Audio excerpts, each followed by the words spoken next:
Welcome to another episode of Mr. Therapist and the Counselor Podcast.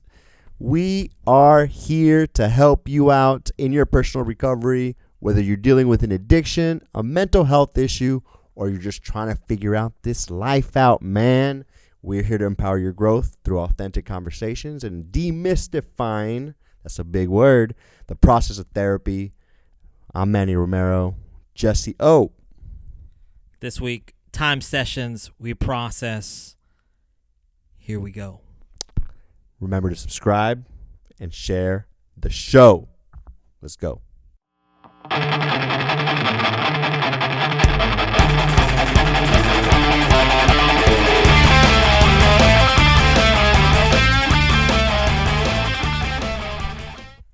Yeah.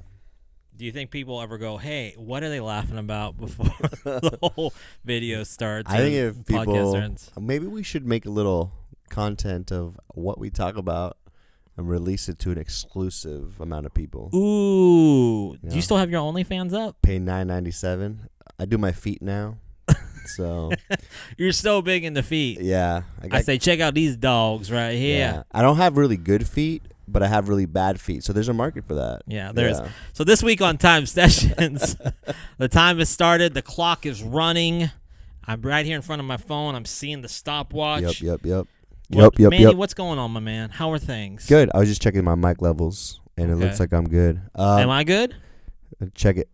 Check it. 1, 2, 1, 2. All right, You're cool. Great, yeah. Things are production good. value, yeah.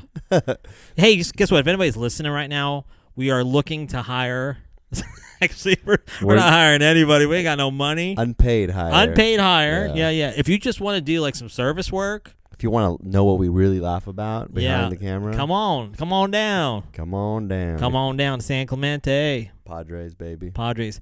So on Time Sessions this week, I wanted to see what was going on with you, my dude. What's new, man? What's happening? It's been a minute. So It's been a minute. Nothing, man. I've been doing some, focusing on some practice stuff. Trying to focus with the family a little bit more, you know. Staying present with the kids. My daughter's 5 years old, dog. My other one is 9 months old. My little one loves me, dude. She loves me so much. of She course cries she does. every time Mia was more like with mom, Yeah. and then my Mila, my little one, she's like all about me. Yeah. But I was thinking, I wanted to talk about something today because I was thinking about this last few weeks ago. Let's pretend that we record this every week. A few weeks back, me and you switched up the reels, right? Yeah.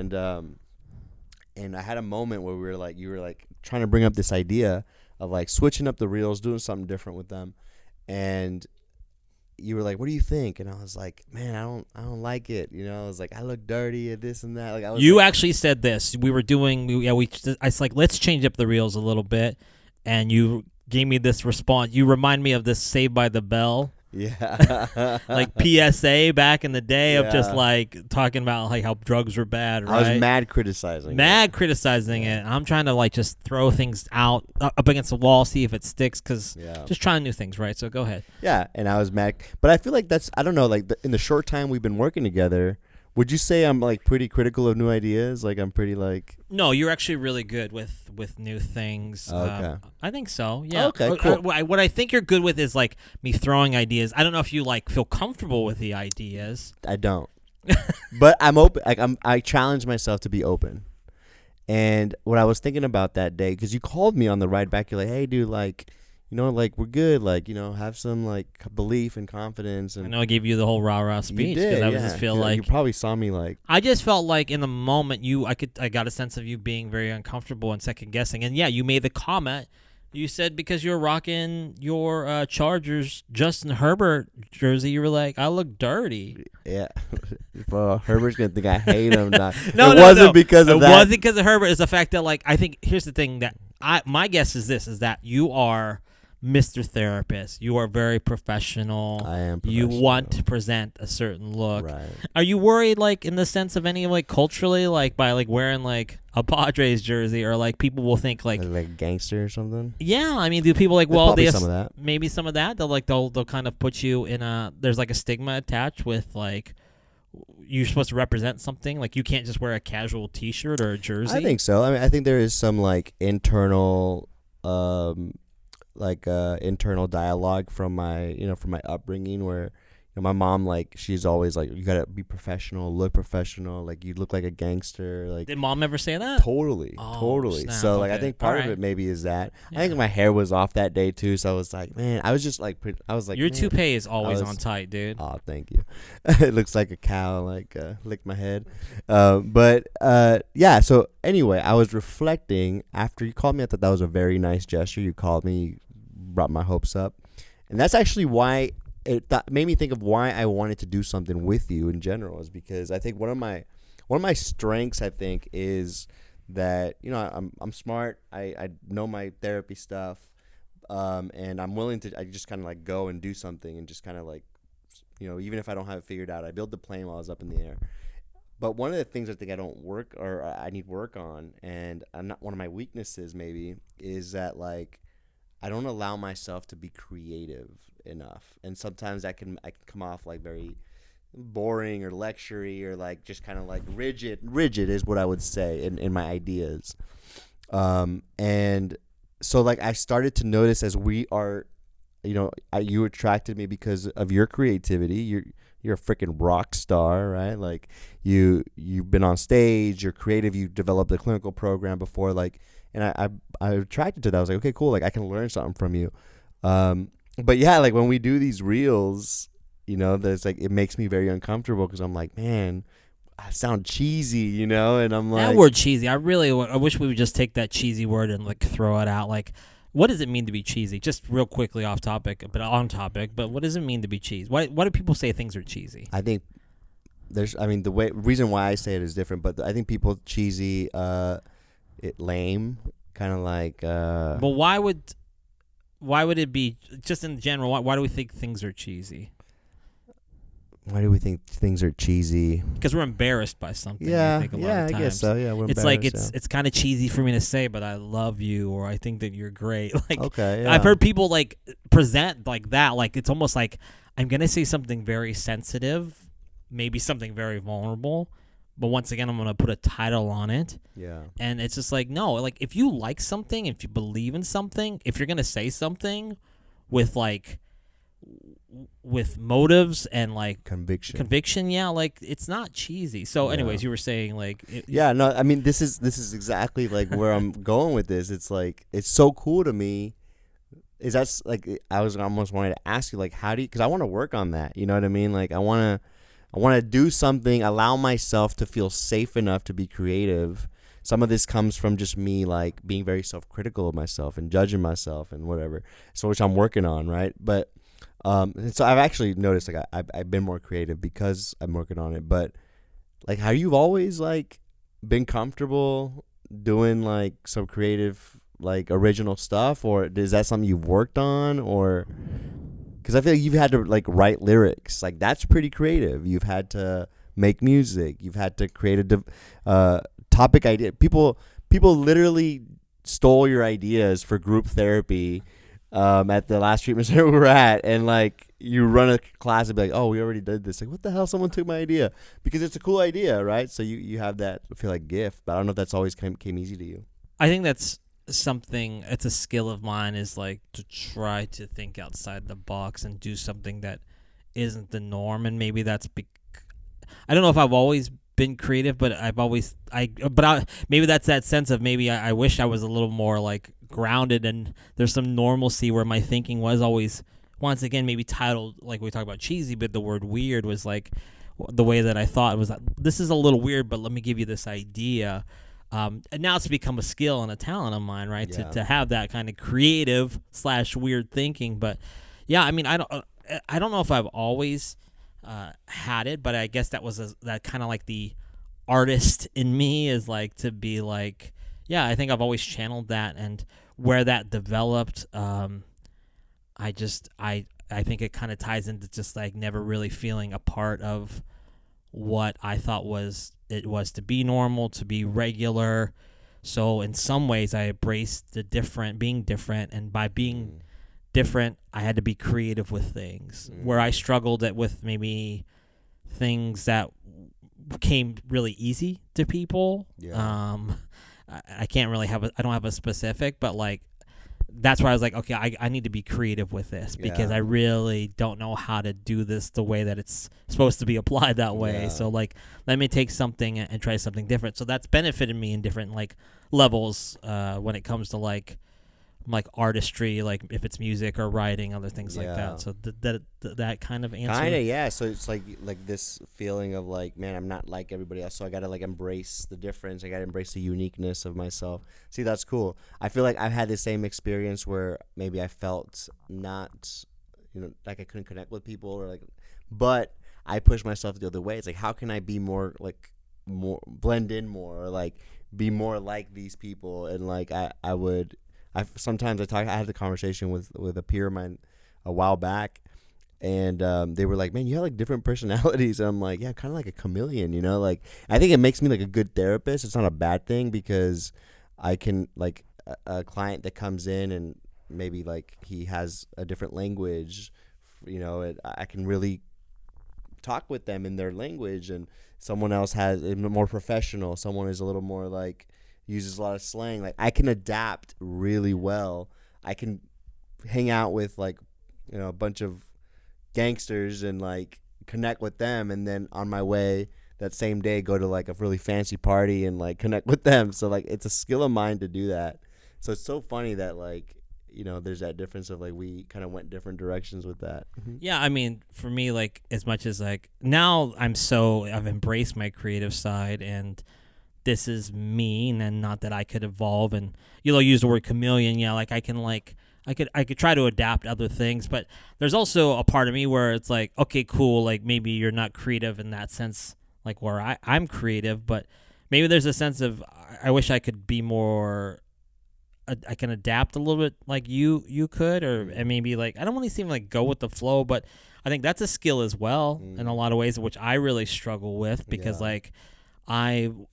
There's something I wanted to share just because it made me think of it while we're talking about it, but being like creative to me was a way to like was an escape as well because like growing up I always felt like very different. We just had an episode recently where I talked about like turning 45 and then 46, and just I talked a lot about like my facial features and like how that was like a big thing for like seeing myself in the mirror and looking different. Yeah. When I was growing up, I used to do this thing a lot where I would I look at myself at my reflection in like car mirrors or any type of like anything where I could see myself. I remember growing up that people would go like they thought I was pretty vain because they always thought I was like checking myself out. But what was behind that was that I used to always look in different mirrors and reflections because I never thought I was right. Like I thought something was wrong with me. And for me, like it wasn't looks. It wasn't really looks. And maybe it's, it could be tied into looks and body image as well, like throughout my life. But like when you feel like people leave you or abandon you, and you're left like holding the bag and not understanding why, like you assume, for me, like people will leave you for no reason. So the idea of like, because my mind was just so unhealthy, like I would find ways to just kind of I had this imagination, the imagination was an escape. And to me, like that's where like creativity really was an outlet, and it was a safe place. And I didn't really care too much what people thought when I was like doing something that I was like just passionate about and drawn to. I know that kind of what cope kind of. Yeah, so for me creativity was a coping mechanism that has like really I still to this day I'm still so happy that I have that. So I don't even know what it would be like to live on the other side of that and have some kind of like go with the flow thing. Like I said, it's a skill on its own that I wish I could be more adaptable to, but like I still feel like different. So but creativity to me is like something where I'm like I love that, and that's my safe place. So and do you follow that creative sense? Is there a creative like sense that you follow? It's like this feels right kind of a thing, or like like it's just like I see this differently. Yeah. And I don't know if everybody sees it the way it kind of trips me out when people are like, oh, wow, you kind of see it like the way I see it. Like, that's really that's weird to me. I'm like, no, nobody sees it like I see Yeah. it. So I think we're a good match in the way that like you have this creative sense and kind of listen to your gut a little bit, and that even though that makes me uncomfortable, like I have this like go with the flow aspect that I'm like, all right, let's just do it. Like let's just put it out there. And part of me is kind of like, oh, fuck it, like let's just put it out in the universe. We're gonna get like our 5 viewers watch it, and it's gonna That's be right. okay, you know. Let me ask you, like, who is somebody like that? If you had to say that person's so creative, like, who comes like? Is there any like example that you have a role model when it comes to being like creative? Creativity. Yeah. Dang. No. You don't. Yeah. Nothing that comes to mind right now. Maybe I have to put more thought into that. Yeah. No, that's a fair like I wouldn't want you to like spit out some Yeah. bullshit answer like a robot right now, but Yeah. like I wonder sometimes like what your inspirations are like when it comes to being creative, because would you want to be? I don't know, like Is how that how you deter? Like, is that how you look at it? Like, do you have a role model for creativity? I think that, yeah, I mean, there's probably inspirations throughout my Yeah. life as well. You know, I know that one of the things we'd always talked about was like, who's the ideal guest to have on the show, Yeah, right? yeah. So, which you finally have a great I do answer. have, yeah. But like the idea of It's so funny you brought it there, because when you said when you talked about the creativity, we had a discussion Yeah. about like my relationship with money and like yeah, how right. I would bring in billionaires Yeah, into yeah. this show. And like when you said, who do you think my mind went to like billionaires, dude. Yeah. I was like, I think they're pretty creative. Yeah, they're creative. I get like lots of, spending money. How you get, when you have $1 million, I can get creative with $1 million. Yeah. I think I could actually. Yeah. I can come up with all kinds of ideas. So, Yeah. but do you so for you, you don't really have any role models when it comes to creativity. So, and for me, I guess I looked for those people that seemed a bit different, a little out of step with the world, and so I gravitated to that, and so anything that was different, I was like, cool. I mean, that's what I absorbed that. And I guess, to say that you don't have any role models when it comes to creativity, I guess, what you're doing right now, just by challenging yourself to do something that's out of your comfort zone, I think that you're doing it. And, and that's why I think I said you mentioned that we complement each other so well. Mm-hmm. So back to that prompt, you finally figured out who you would have as the ideal guest. This is all tying together too, by the way.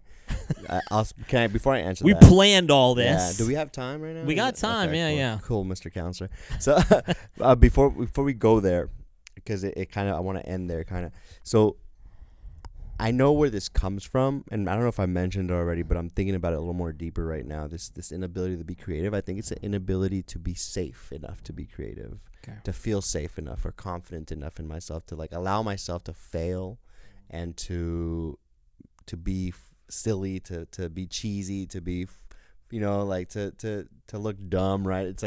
It's this sort of resistance to that, to not look clean and prestige and I don't know, put together, right? And we've talked about my tendency to need that, right? So I think it comes from there, and I think it limits my ability to take risks as much as I would like to, or to expand myself. So what I have on my side is the openness, is the ability to sit with the discomfort, to put myself in a situation where I work with you, one of the creative guys that are in my friend group, and okay, I'm going to push myself. I'm not going to say no to many things, which I don't think I have. So who would I have on the show as a guest? I hope that you don't think this is a cop-out, but my future self. My future self is who I would have as a guest. And I think the reason is I would want that person, whether maybe he's let's say he's 70 years old. I would want him to tell me the right thing, to tell me to just let fucking go. Just do it, dude. Just be creative. Just stop worrying about how it's going to look. Stop worrying about how you're going to look, and just tap into it. And I think I would I think maybe I have this feeling I would believe him. I'd be okay, he knows something, so I think that's why I would want to interview my future self. I know it's very self selfish. I want answer. to talk to myself. No, man, that's pretty deep and like that's powerful meaning, and like as much as like I think I would probably still want to talk to Dave Bautista over older Manny. Yeah. I still think like no, that's a really really good response, really great response. Okay. So Cool. Yeah. unless this older Manny is a billionaire, then I'm like, come on, bro, we're back to like square one, dude. Older Manny is rich as shit. You're gonna just be like, nope, it doesn't count. Knew it. I knew you were gonna go back to the money thing. So, but yeah. So actually, just where we're at right now, we've got about like 20 seconds. Okay. So the time is up. Once again, time sessions. It's Mr. Therapist and the Counselor. Thanks for everybody checking it out. We'll catch you next week.